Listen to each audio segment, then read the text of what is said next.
going to go ahead and do the gluteus maximus sacral fibers, and we'll start with the A, M, C, and S test. So the gluteus maximus sacral fibers are the ones that run across the center of the glute from the posterior lateral portion of the sacrum and insert onto that gluteal tuberosity of the femur, just 2 inches of that. So for the A, M, C, and S test, we'll keep the hip in neutral because we want to hit just those center fibers. So the leg is in neutral, client is prone, and you have the client start neutral, abduct their hip just 10 degrees, and then actively flex your knee to 90. Thank you. As the tester, my hand is going to be on the same side of the table as the hip I'm testing, and my guardrail hand goes up on that PSIS on the same side, and my testing hand is going to come down underneath the bottom 1/3 of their thigh, and with my forearm I just keep it parallel here to just keep them, I'm not trying to push them one way or the other, just keep them in 90, stabilize with this hand. And now just using these center fibers, I'm going to have you extend the hip, perfect, and now relax, and now don't let me push.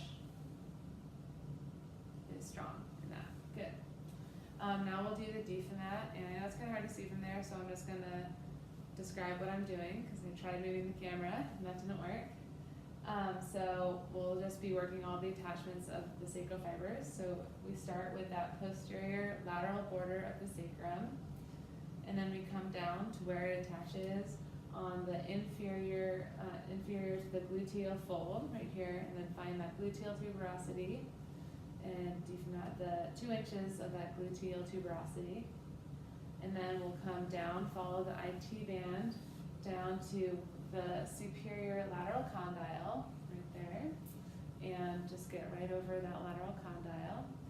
Then we'll come down, follow the IT band down the lateral condyle, and then we'll go to the tibial tubercle, which is right in between that fibular head, which is more lateral, and then you find the tibial tuberosity right there underneath the patella, and the tibial tubercle is going to be right in between them right there.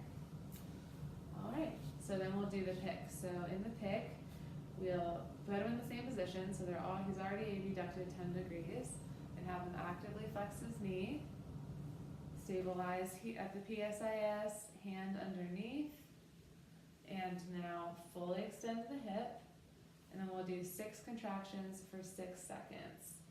So we'll make your leg less heavy for 1, 2, 3, 4, 5, 6, relax, 2, go,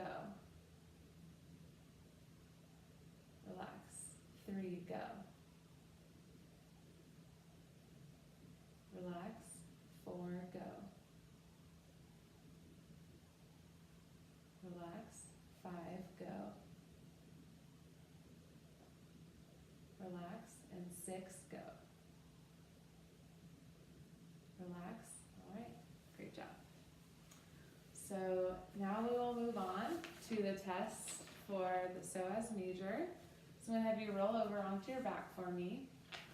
So the psoas major, we're just going to do the lumbar fibers, which are the lower fibers, and they are going to run from the bodies in the anterior surface of the transverse processes of L2 to L5. And then they're going to come down through the hip and insert onto that superior aspect of the lesser trochanter of the femur. So for this test, we have the client supine, and we'll have the client externally rotate their hip fully, perfect, and then you place your hand on the medial malleolus and keep it there. And then you have them abduct 30 degrees right there, and then just using that deep psoas muscle, I want you to flex to 45 degrees. So halfway between 90. Perfect. So now I'm going to apply force down and out. Do you feel that? And I'm going to have him resist it. And I'm working in the oblique plane here. So go ahead, don't let me push down. He's pretty weak in that. Okay, and relax. And then we're going to do the D from that.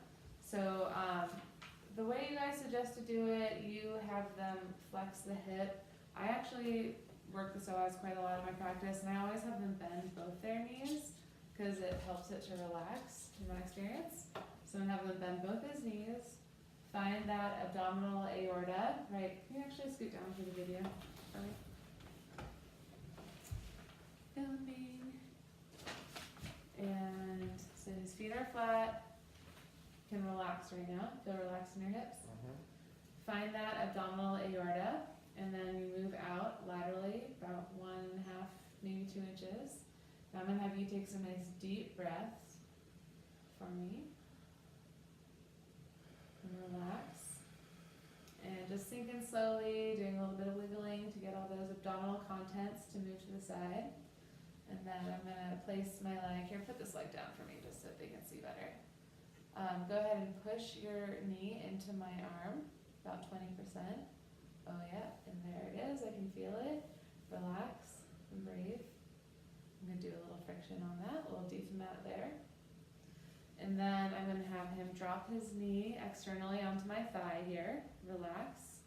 And I'm going to go ahead and find that adductor longus tendon right there.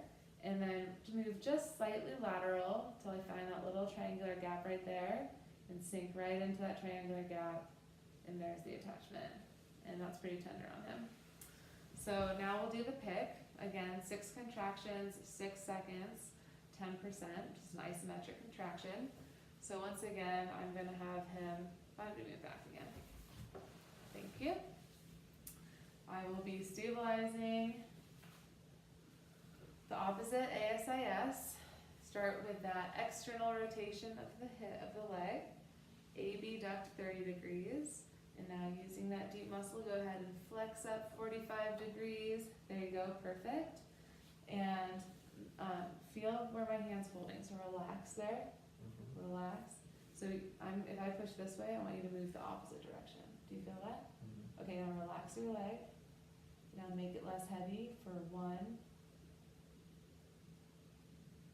Relax. And 2.